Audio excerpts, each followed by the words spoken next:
Jean-Paul Sartre, a man who smoked too much, argued too much, and thought too much, but also a man who reshaped the way we see freedom, responsibility, and what it means to exist. A name you might have heard, maybe associated with smoky Parisian cafes, intense debates, and a philosophy that can feel, well, a little intimidating.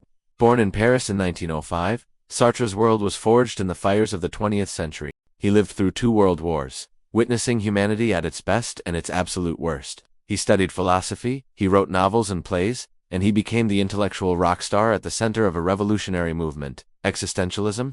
But what does that word even mean? It sounds complicated, but at its heart is one radical, world-changing idea. For Sartre, it all begins with this: existence precedes essence. Now, what does that mean?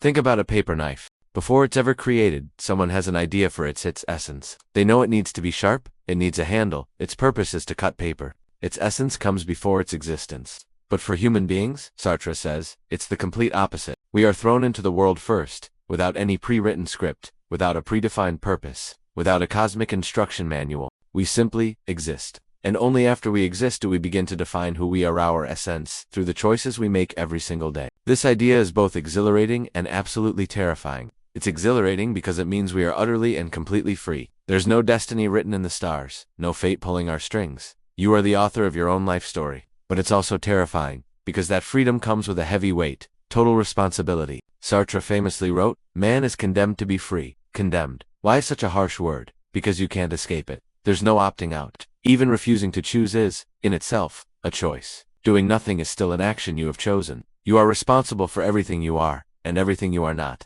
Sartre wasn't just an armchair philosopher. He lived these ideas. During the brutal Nazi occupation of France in World War II, he joined the French resistance. He didn't pick up a gun, but he fought with his most powerful weapon, his words. He wrote plays and essays right under the noses of the occupiers, using art as an act of defiance. For him, philosophy wasn't some abstract puzzle. It was a call to action, a way to navigate the chaos of the real world. His famous play, No Exit, gave us one of the most misunderstood lines in all of philosophy: hell is other people. Now, this doesn't mean you should become a hermit and avoid everyone. Sartre wasn't just being grumpy. What he meant was that when we are seen by others, we are judged by them. Their gaze can lock us into a certain image, a role, a definition of ourselves that we didn't choose. They see you as the funny one, the smart one, or the quiet one, and suddenly you feel trapped by that label. Hell is other people because their perception of you can feel like a cage, challenging your freedom to be whoever you want to be. It's a constant reminder that we don't exist in a vacuum. Our freedom clashes and coexists with the freedom of others. This leads to one of Sartre's most crucial concepts: bad faith. This is the term he used for self-deception. It's when we lie to ourselves to escape the terrifying burden of our freedom. Imagine a waiter who acts overly waiter-like. He moves with exaggerated precision, his voice is a little too formal. Sartre would say this waiter is in bad faith if he has convinced himself that he is nothing more than a waiter. He's hiding from his own freedom, pretending his identity is completely defined by his job, with no other possibilities. Think about how often we do this. How often do we say, "I had no choice. That's just the way I am," or "I had to do it for my family, job, reputation." For Sartre, these are all excuses. They are mental tricks we play on ourselves to avoid the radical responsibility of being free. It is easier to pretend the script is already written than to face the blank page and the pressure of writing it ourselves. But Sartre's philosophy isn't all doom and gloom. Far from it. In fact, it has a profoundly optimistic and humanistic core. If existence truly precedes essence, and there's no preordained purpose to our lives, what does that mean?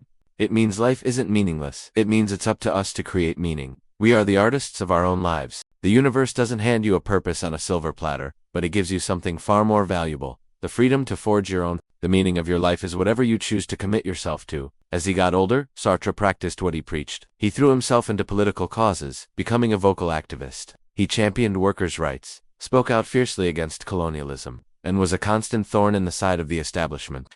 He was so committed to his freedom from labels that in 1964, he did the unthinkable. He turned down the Nobel Prize in Literature. He explained that he didn't want to be institutionalized or turned into a monument.